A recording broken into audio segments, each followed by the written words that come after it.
অন্তর দিয়ে ঘৃণা করিলে তুমি বৈশা থাকবা না, বরং আরেকজনকে তুমি বোঝাও ওই যে ওইখানে অন্যায় কাজ হইতেছে, এই অন্যায়টা হইতেছে, ওইটা কি ভালো না মন্দ, না এটা মন্দ, তাহলে এটা বন্ধ করতে হবে রাজি, তো বন্ধ করতে রাজি। আসেন আমরা দুইজন হয়ে গেলাম বন্ধ করার জন্য, এই দুইজনে আরো চারজন তৈরি করেন, চারজন হয়ে গেলাম, চারজনে আটজন তৈরি করেন, আটজন হয়ে গেলাম, আটজনে 16 জন তৈরি করে হাতের শক্তি তৈরি করেন, এরপরে শক্তি দিয়ে অন্যায়কে বন্ধ করে দেন। এই চেষ্টা যতদিন পর্যন্ত কোনো মুসলমান করবে না, 1 নম্বরের ঈমান নিয়ে সে মৃত্যুবরণ করতে পারবে না। অন্যায় কাজ দিয়েছে, ঘৃণা করে আমি বলতে দিয়েছি, এটার নাম ঈমান না। এক হাদিসে আছে ওয়ালাইসা ওয়া যালিকা দাওয়াউল ঈমান, একেবারে দুর্বল ঈমান। আর এক হাদিসে আছে তার ঈমানই নেই। কেন নাই? ঘৃণা করে বড় বলতে দিয়েছে, ঘৃণা করে বড় বলতে থাকলে এই অন্যায় কি বলতে হবে? আগুন লাগলে এখানে বুঝাই, আগুন লাগছে কি করবে? নিবাইবেন না, ডরাইয়া বাঁচবেন না, আরেকজনকে ডাক বন্দি ভাই কি পাও, এইটাও পারবেন না। না আমি ভয় পাই, ঘরের কোনার দেবো থাকবে, এই কোনা হন তো আগুন যাইবো না, আপনারা কি করবো? এই পুকুরি কোনা হন তো আগুন যাইবো না, আপনারা খালি করবো, কথা বলতে না বলবো না, তাহাজ্জুদের নামাজ পড়ে না, আমি কোনা হন তো আগুন যাই এরকম করবো না কি? আপনারা করবেন না, বড় হুজুর আমি এই করতে যাইবো না, এটা খাটির মতো করতো না, এটা না ঈমান না, এটা ঈমানের ডিফিনিশন না। আজকের এই সমাজে এরকম একটা মানুষ খুঁজে পাওয়া যায় না অসত্য অন্যায়ের বিরুদ্ধে ছিল। তাহলে মুসলমানিত্ব কোথায়?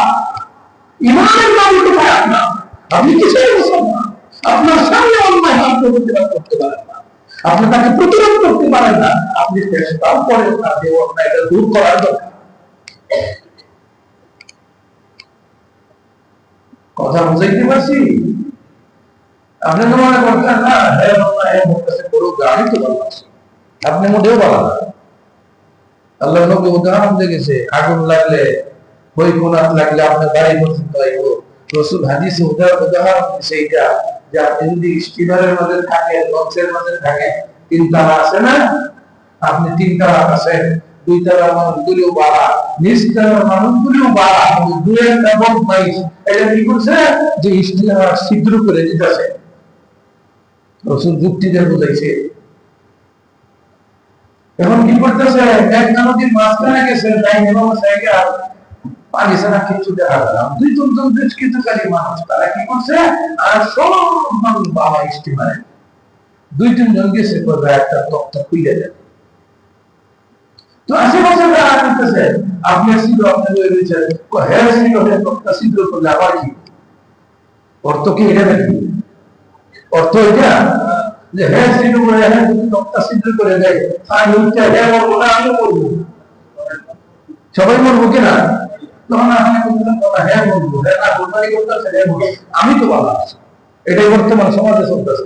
হ্যাঁ বাড়ি ডুব বেলায় আমার কিছে, হ্যাঁ গান বেলায় আমার কিছে, হ্যাঁ ভক্তায় আমার কিছে, এটা তো আজকে আমরা বলতেছি,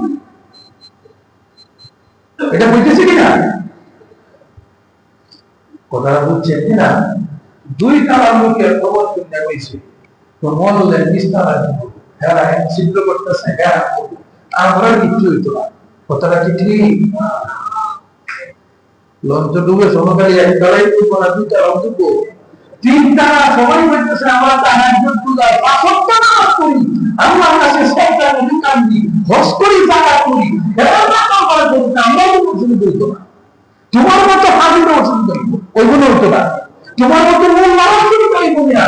এই জন্য রসুল বুঝাই গেছে, কোথাও যদি হুজুর বলবা আমরা হুজুরের বাইরে কোনো কাজ করবো, তুমি চাকরি বন্ধ বসে দেখতো না, তসবিরে বসে দেখতো না, তসবি করে বলো চাকরি গুলো 7 টাকা আগে বন্ধ, তাহলে বাঁচতে পারবা, সমাজ বাঁচবে, পরিবার বাঁচবে, রাষ্ট্র বাঁচবে।